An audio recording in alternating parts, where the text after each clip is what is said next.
Welcome to Good Game, your no BS insights for crypto founders. Was there ever a period where you're like, we're done? Was there ever a period where you say where you wanted to quit? First of all, capitalism is like kind of a hack that should eliminate that feeling ever coming up and being persistent. And then within capitalism, crypto is also another hack, because in capitalism, you can risk capital that is not yours. Sure. You can lose all of it, and then you can just go do another thing. So, until you're out of money and out of options, it's never done. And then even once it's done, it's not that bad. You've just gotten a bunch of experience. You can go do it again with another idea, or the same idea even, right?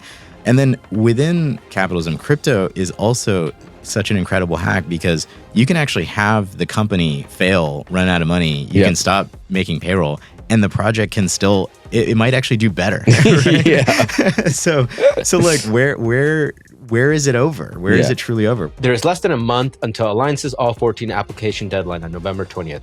Head to alliance.xyz today and submit your application. We just made it 2/3 shorter and easier. I want to go back to how you and Anatoly actually met. And like, how did you guys, like, founders are always like trying to figure out who the right person they should be working with. How did you know Anatoly was the one? Well, I'll start by saying it's similar to the situation with my wife. I knew she was the one. I knew he was the one. They didn't know I was the one.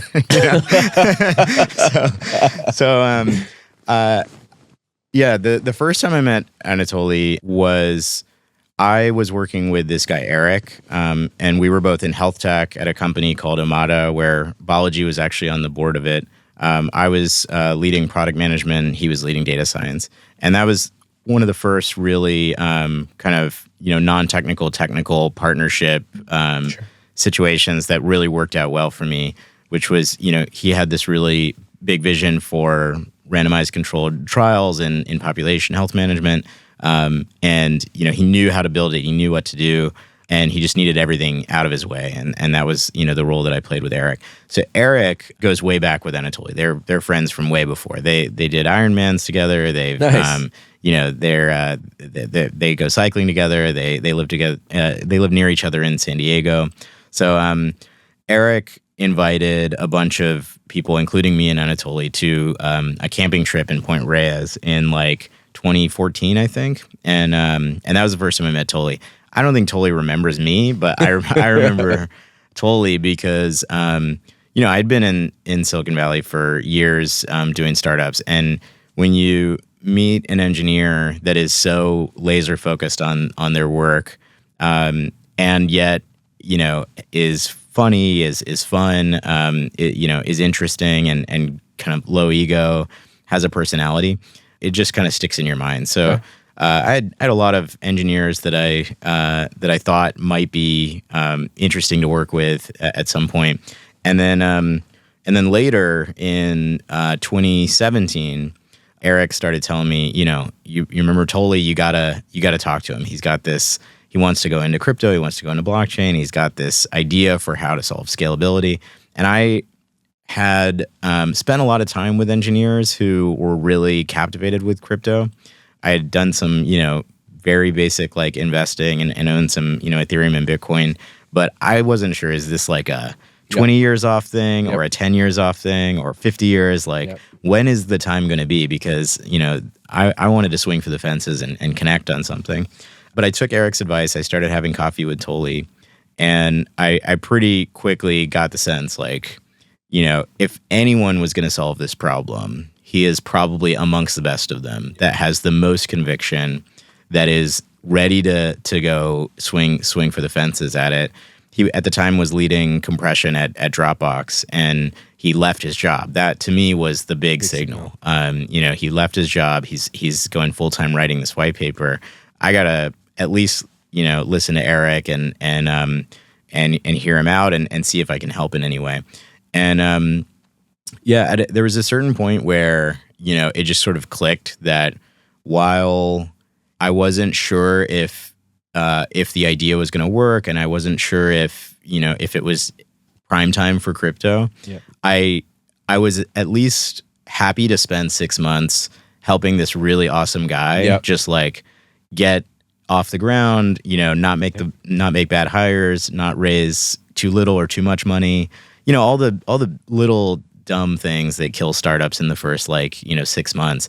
I was just like, I know how to do that stuff. Let me just sprint away with him for 6 months. And so it was kind of like a project. It was at the time. It was I just was really gonna help him and then see where it went from there. This was 2018. This was early 2017, or sorry, late 2017, early 2018. Got it. Yeah, Okay. yeah. The bubble popped and bear market. Yep. So we got the money. We lost a bunch of it holding ETH because that's all anyone wanted to transfer to us, and we were really religious about having secure custody, which we had to go through a lot of hoops for, and getting a bank account was incredibly difficult. Yes. So getting the ETH into dollars was just not a trivial effort. And by the time we actually did it, we had lost like around $5 million of the 13 that we raised. So was this a public sale or this is just an investor sale? This was with private investors. That was when like Multicoin and Slow Ventures and Foundation Capital and all of them came in. Yeah. Wow. Was in like spring of 2018, basically. Yeah. Got it. So, in his mind, how did he think you were the right founder? I think I just kept showing up and and just try to get everything out of his way. Right. Okay. It's I didn't want him spending time with lawyers that he didn't need to. I didn't want him spending time with accountants that he didn't need to. I want just give him the enough kind of visibility and control to give us a sense of what's important for Solana, the open source project, to find life and reach its potential, and everything else is implementation details. That's my job to get out of the way. I think an important thing too was and this is what I always advise early stage startups that are like 2 or 3 people to do is the first 5 to 10 people that you hire is just so critical. Yeah. You're writing the DNA. You're literally putting in genes that are just going to propagate into this organism that you could have never imagined, and it all traces back to those first decisions. And so why wouldn't you just have the highest bar you possibly could? Dream so big that it seems impossible. One of the things that I tried to do in those days was just listen to Toly and the other founding engineers and get a sense like who are the people out there that are unhirable. We couldn't get them even if we tried. There's no way we could afford them. We could throw all the money in the bank at them and we'd never win them. I want to know who they are and I want to go get them, right? And so one of the ones that first of all, another thing that was pretty clear about Toly is most every engineer that we talked to, once they heard Toly was doing something, they were pretty at least ready to talk. And most of them were because he had a reputation. He had a reputation. He was kind of like in SEAL Team 6, solving a lot of the hardest challenges at Qualcomm for many years, and I think a lot of what we know about him today at a much more public level was very apparent to a large group of engineers, primarily the ones who spent time working in the core kernel for Brew, the operating system for flip phones. It seemed like in that project there was a lot of legends. Yeah, a lot of legends made, and Toly was one of them. And so that makes easy work, right? When you have a technical leader that that has a lot of war stories and battle scars with a lot of other really fantastic engineers. Most of the work has already been done. You just got to convert. So one of the things that I try to do, just as an example, is like really narrow in on those ones that just were hesitating and had really fat salaries. Maybe they were doing earnouts from some big acquisition at a giant FANG company, and just push past objections and sell them and convince them that this was the right move. So I did a lot of flying around and doing late night phone calls, sometimes with the spouses, not even the people we wanted to hire, but the people that they shared a home with. And just making sure we constructed that first, 10 or so people the right way was really important. So, and, Toly, he knew exactly who he wanted, right? He just didn't, he also had to like code. And so, I think it's really important to have that left brain, right brain, like, somebody who's really a great technologist and somebody who gets everything out of their way, if that's the formation you want to have for co-founders. Yeah, I mean, but you guys, it permeates very clearly as an outside spectator looking outside in for Solana branding, right? And the Solana Labs, Solana, the ecosystem. It's very clear. There's one message from Toly, which is, light speed, throughput, scale, efficiency. And then the other side of the message is really the growth in marketing. And then growing the ecosystem. It's like it's 50% on both sides. It's done very efficiently. Is that what you mean by left and right brain? Like utilizing your expert? Is that your superpower? Well, I think. Or what's your superpower? I guess. I think I'm a generalist. I always have been. Okay. Right. Like I think the things that back when we started Solana, the things that I was really good at, I was great at product. Sure. Actually, I was good at product, not great. I was not the best product manager. But I empathized with and worked really hard for the engineering and design and sure. and data science teams that I worked with to just like drive them to achieve something that made them really happy and proud, right? Was I the best product owner over many years in a company at a like 9-to-5 job? No, but the skill set of just like coordinating and project managing was something that that I slotted into really well. And then within that, I've always really cared about great design. So I've probably spent thousands of hours designing products, brands, logos. I designed our logo, the whole branding, everything like that. I also do enough kind of front end where I made our whole first website and all the animations and all that stuff. So I think this is one of the things. I mean, we started our first seed round was going to be like $500K, right? So it was really important that we didn't need to hire 8 different people to do all these things. That may be different for other teams, but I think there's something you get out of having a really small, tight team where everyone wears different hats.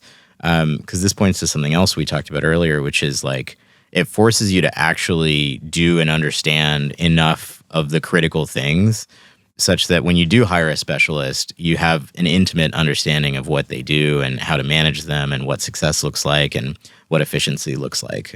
So, I still have a lot of opinions about the website, for example, and it's because it's literally the same code base that I started, right? I think the complementary sort of like duality of left brain, right brain is like it's a very common pattern in crypto. So it's surprising to me sometimes that you don't see more co-founder relationships that kind of have that duality.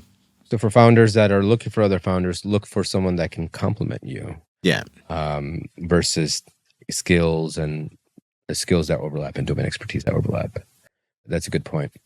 So there's one like reoccurring like trait that I've learned about you. Obviously we've chatted via web, but it's just like you're very persistent. I don't know if that's what it is, a little but bit like bullheaded about things. Yeah. And I think that's, and then like going back to like Alan from Pump, he was and the team, they were persistent. They sent out 3,000 plus DMs to get the product off the ground. If you look back to like the successes of like Jupiter and Matora, and they were persistent even with the rise of competition in the early days. Or it's just I feel like skills are obviously one, and domain expertise is one incredible skill that you need. But I also think is persistence, believing in the vision. And especially for obviously there's, I would say Solana went through many crises over the past 4 or 5 years, but I feel like persistence and like long-term vision is probably something that held you guys together. Yeah, absolutely. Yeah, I mean, I think it's an inevitability that shit's going to hit the fan, Yeah. right? Like something's going to go wrong. Otherwise, you aren't taking a real risk. Like if it's predictable, deterministic that you're building something that's going to work, then it would have already been built and it would have already worked before. And so there's no real opportunity there. So it's all about what do you have to lean on when shit does hit the fan. Yeah. And I think, let's start with the really easy stuff. If you just work with people you like, you have a good culture, you're friends, you believe in them, which is, for me, that was enough in the early days with Toly. It's just like, he's a good guy. I want to help him. That, that'll keep me getting up at night because he cares enough about this thing that I care about, him winning. I want him to win. That doesn't always take you far, right? Sometimes you might really disagree about, the path forward and you need something else to lean on. And I think the much more difficult to nail down end of the spectrum is vision. Like, you can be a nice person and have a small vision, or, you can have a really big vision and be a really difficult person. Sure. But one thing we were, chatting about earlier is just a vision that is kind of infinitely, it gives you infinite progression. Yeah. Like, we were talking about Dropbox. I always look back at Dropbox. I was like, what? They were on fire, and then they just sort of like petered out. And I think you can kind of trace it down to, when did they achieve their vision? Their vision was, seamless file sharing across platforms in such a way that, the user doesn't really know or care whether they are interacting with a file on the internet or locally. And they achieved that. That was an achievable product vision, but that is not an infinitely, progressible and unachievable, like company vision. Right. And so when they kind of got to that point, they didn't really know, like, what should our next product be? What is the North Star? What is our truth?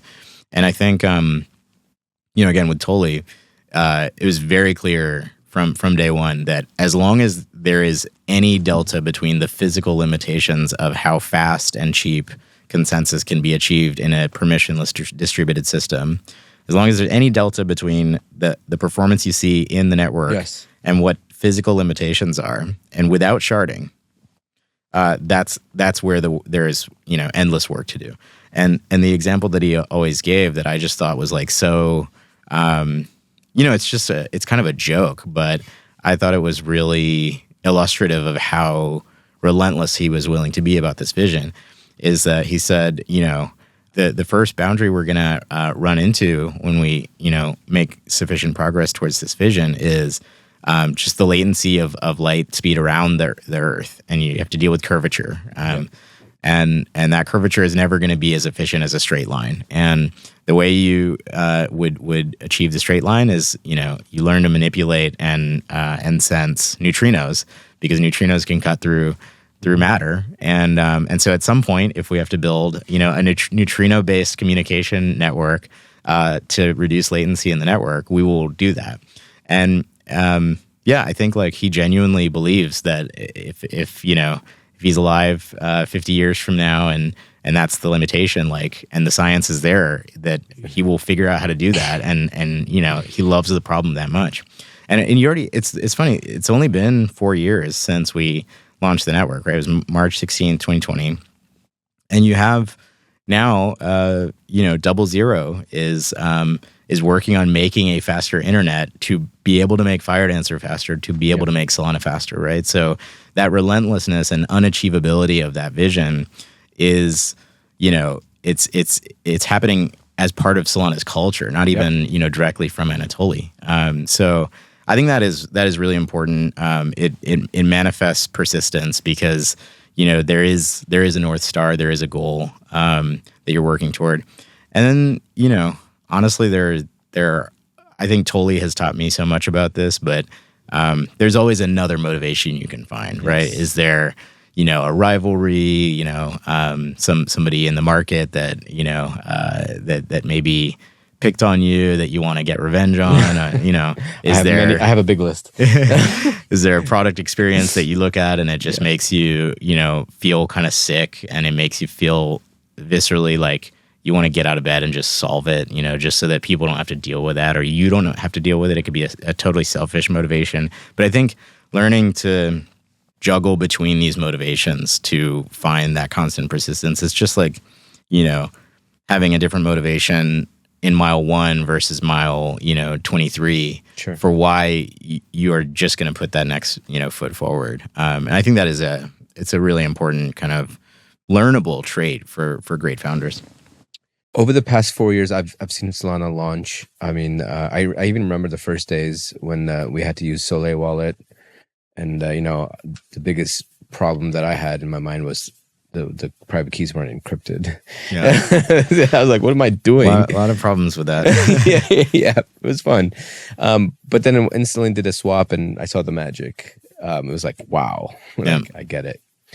And so, I guess from like, how did you, like in the early days, how did you recruit your first 50 to 100 people to come build on Solana? Like, what did you do to get them? And I know you mentioned a lot of like cold DMing and things like that. Was that it? And the reason why I'm bringing this up is because, which we'll get to my second point, which is, people told you go get KOLs, and you mentioned something that was very powerful, which makes sense now, which is don't go after celebrities, make the celebrities. So they kind of go hand in hand. So if you can walk me through that. Yeah, well, I guess, let's start with what we didn't do, right? To get our first. Let's start with that. Because, the second and I'm sure this was 7 years ago. I'm sure the same thing happens now.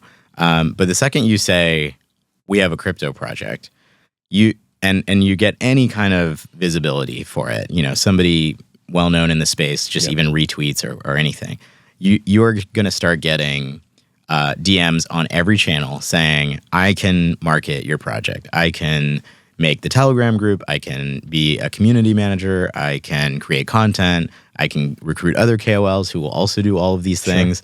Sure. I'll make the army to make your project successful from a marketing perspective on the internet. And it's super, first of all, I just thought it was really annoying. It's like, if 100 people are messaging me with the same thing, this is probably not a valuable, service, and there's probably a lot of hidden costs. And also, to me, it just felt premature, right? We had not actually built, we had not validated the thesis. Can you make a high performance permissionless network, that's globally distributed? And so, we just basically hit ignore, hit block on all of those messages.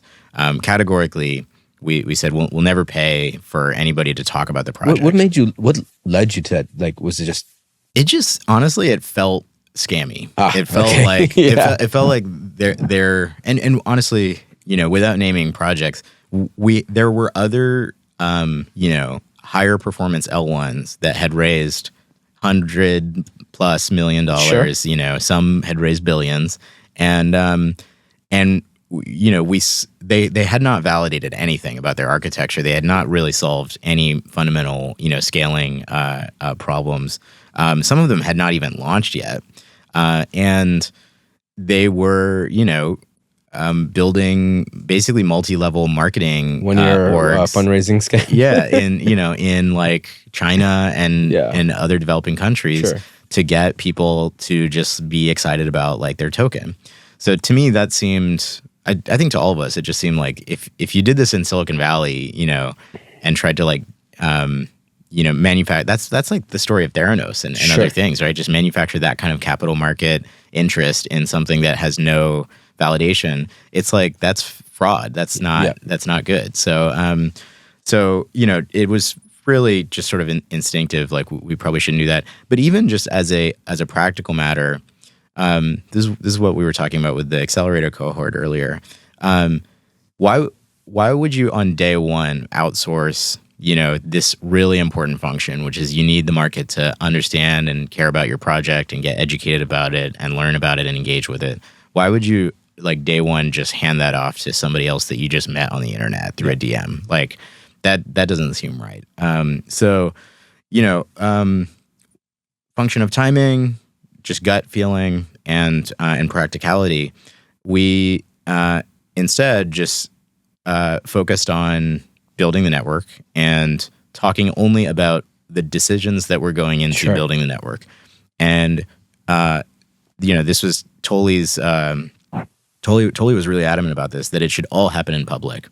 And to me, as somebody with more of a marketing brain, it was just like, okay, well, this will be good because the people who show up, even if it's just 5 or 10 or 100, they're going to be showing up for exactly the right reasons. There will be no signal to them to pay attention to this project other than the technical choices being made. At the time, it was happening in a Telegram thread. So literally, core engineering was not talking about any engineering decisions in a Slack channel or anything non-public. It was all happening in the Telegram. And, at the time, we didn't know if it was going to pique anyone's interest. But the people who came in, they didn't have to wade through a wall of when token questions and all these things. They were just able to see, the engineering team working and see the quality of the engineering team. And, sure enough, at some point, it just went parabolic, and there were, overnight there were 30,000 people in that Telegram, literally just watching, engineers debating about, the architecture of what would become Solana. But I think that was an important learning that, just by doing the work well and showcasing the talent and the hard decisions, that is a form of marketing. It's a form of, of reaching the audience that we cared about, but it was doing it on our terms in our way. And so, even today, if you look at, Twitter or the press, it's everything that's happening is organic. There's nothing that's been paid for. And there's always this bent towards coming back to hard engineering problems, hard engineering decisions, practical product decisions, and talking shop and debating. That's still really core to the DNA. And it's scaled to a level that we could never have predicted. I think not outsourcing those types of things is really important. Again, some of this was lucky for us just because we didn't really have the resources to even go hire a bunch of people to do these things. Constraints, financial constraints. Yeah. Another lesson, just in the same vein, which is when you wear multiple hats, you know exactly who to hire for, right? Which is what I think you alluded to this during our program. Yeah, actually, the first BD hire that we made was from that Telegram channel. Oh, wow. There was this guy that we just saw around the clock. He was grokking, the progress of the development of the network. He was digesting Toly's answers to, observers about why we were, building the network a certain way. And he was reflecting them back, and he was accurate, and he showed understanding. And so I just got him on the phone. I was like, "Hey, man, who are you?" And he was a project manager for commercial construction projects in Australia. Wow, random. Random. Yeah. And he was incredible. And his name is Dom. He still, still does all kinds of things, and is super active, especially in Asia, kind of Solana communities. But yeah, he was the main. So if you look at those photos of me and Toly in that Asia, roadshow in late 2019, it was me, Toly, and Dom. Dom's the one who introduced us to Mautai and gave us the liquor to drown our sorrows when we had no money coming to us in late 2019. Was there ever a period where you're like, we're done, we're just gonna? Was there ever a period where you say where you wanted to quit? So I feel like, first of all, capitalism is kind of a hack that should eliminate that feeling ever coming up and being persistent. And then within capitalism, crypto is also another hack, because in capitalism, you can risk capital that is not yours. Sure. You can lose all of it, and then you can just go do another thing. So, until you're out of money and out of options, it's never done. And then even once it's done, it's not that bad. You've just gotten a bunch of experience. You can go do it again with another idea, or the same idea even, right? And then within capitalism, crypto is also such an incredible hack, because you can actually have the company fail, run out of money. You can stop making payroll, and the project can still it might actually do better. Yeah. So like where is it over? Where is it truly over? Where the only place that it ever really ends is when, the founders give up, when the team gives up and everyone just decides this is not a vision worth pursuing anymore.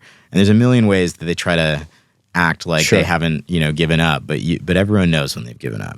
And so, I think, again, I thought I was persistent, and that I am, pretty persistent. Toly is persistent at a level I have never encountered in any other human being. So he has it baked into him. I think it's, some kind of like USSR thing, or I don't know what it is.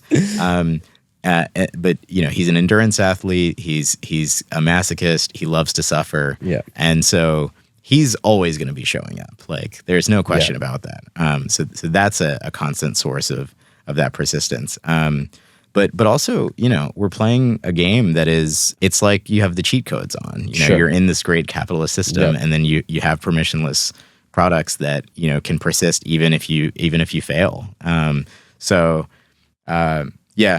think maybe I should be like a David Goggins of like, I should just make a bunch of recordings just saying that same thing and reminding people again. Like you can do it. There's no reason to give up. You're living the charmed life already just by working on this. Yeah.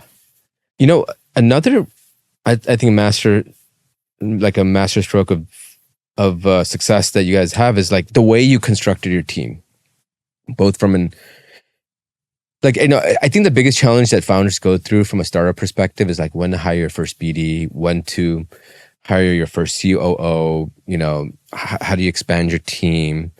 And so like, maybe if you could give us a few lessons on like, how did you do that? Like, how did you know, when was it like when Dom came through the Telegram chat, how did you know you needed a BD person?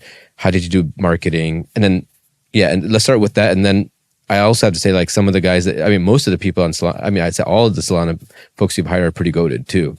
Yeah. So like, I just want to get dynamics of like, how was it constructed before? And then maybe your transition to where it's at now. Yeah. And then we could talk about hiring.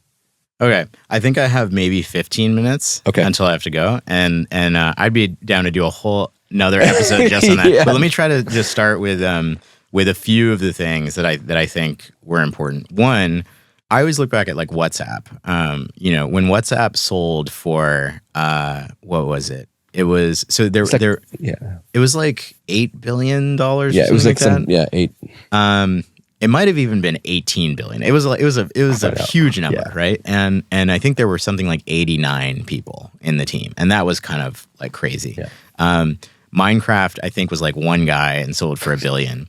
So you see this trend, and Sam Altman talks about it a lot. There's going to be a one-person unicorn, which I thought Minecraft was kind of already that, but more. There will probably be many like one-person DAO's fund's only one person. Yeah, so that's the goal, right? That's where we're asymptotically approaching. In fact, at some point it'll be 0-person startups. It'll be just AI agents, just making billion-dollar companies, spawning companies. So where were we on that curve is the question, right? And our belief was we can make, for us, it wasn't ever about $1 billion, number or anything. It was about achieving the vision. You have this vast, endless, highly ambitious vision. It's probably, it always felt like something like $1 trillion vision. Like, whether it's the network or any company within it or just the amount of value that gets produced because this thing existed. It felt like $1 trillion vision. And so we said, can we achieve that with less than 25 people? That was one of the hypotheses, right? We will not hire above 25, and we will achieve everything that we ever sought out to do.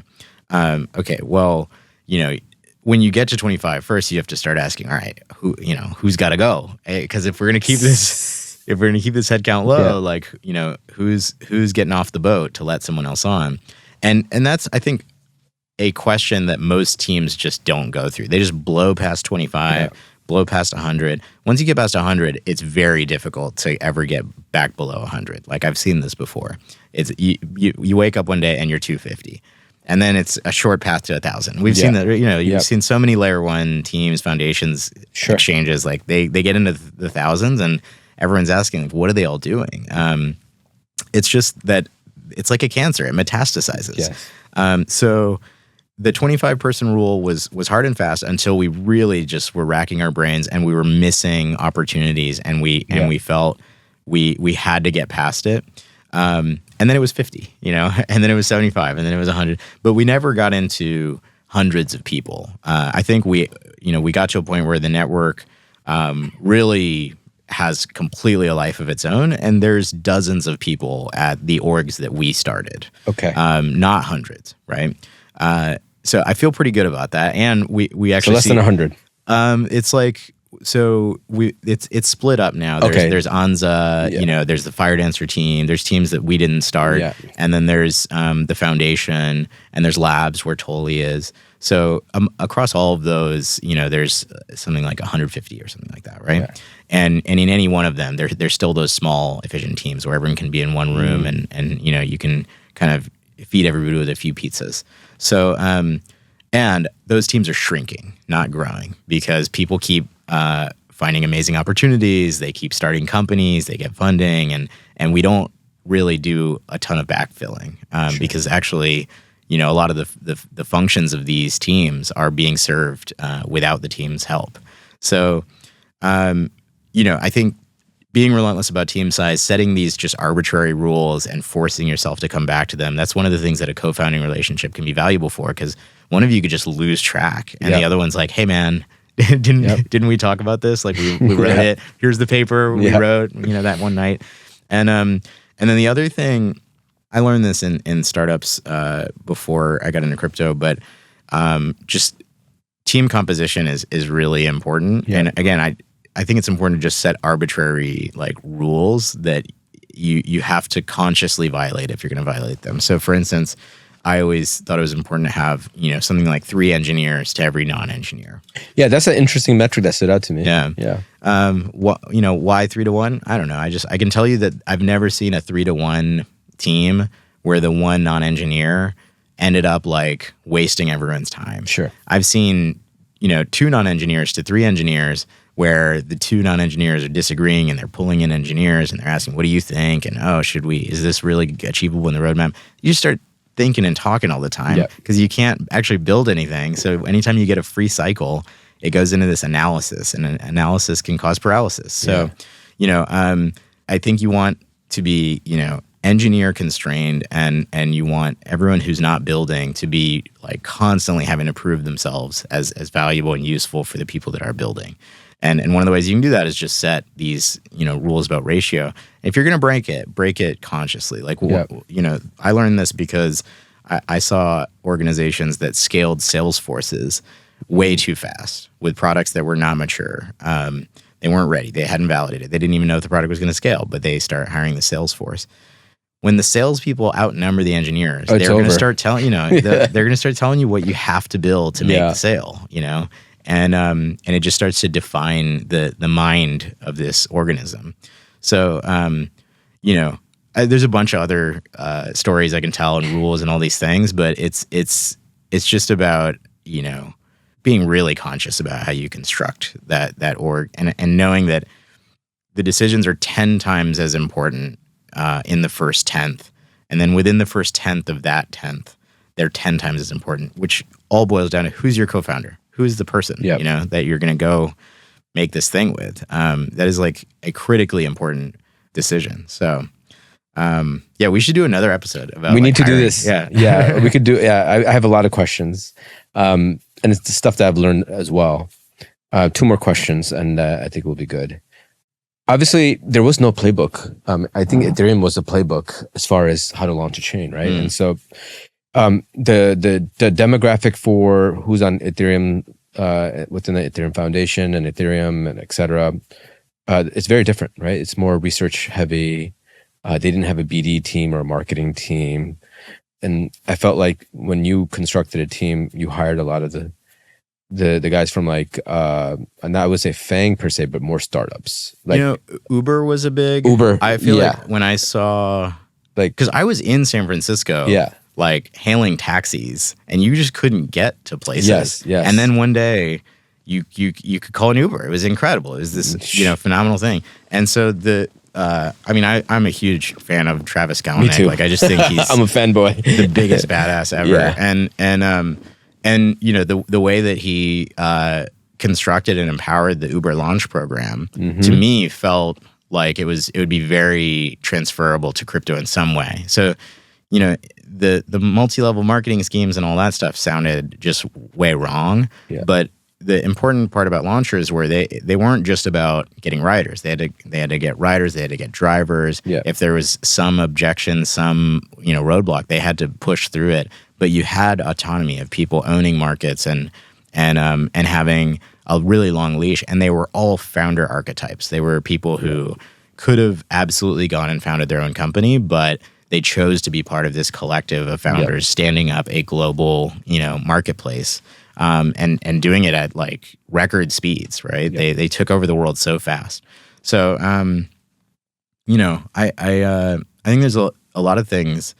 Some of it was literally just hiring ex-Uber people, but not the late ex-Uber people, the early OGs. Yeah, the early ex-Uber people. OGs. They knew the playbook. They knew what to do. And then the other part is just, I still haven't figured out how to make a rule set for this, but finding founder mentalities, for me, sometimes it's just like, I can look in someone's, you're a founder. I can tell you're a founder archetype. Like, you're ready to run through walls. You've got something, coursing through you. You've got a chip on your shoulder. Like there's, just smelling that on people and getting them out from whatever non-founder situation they're in is a really important skill.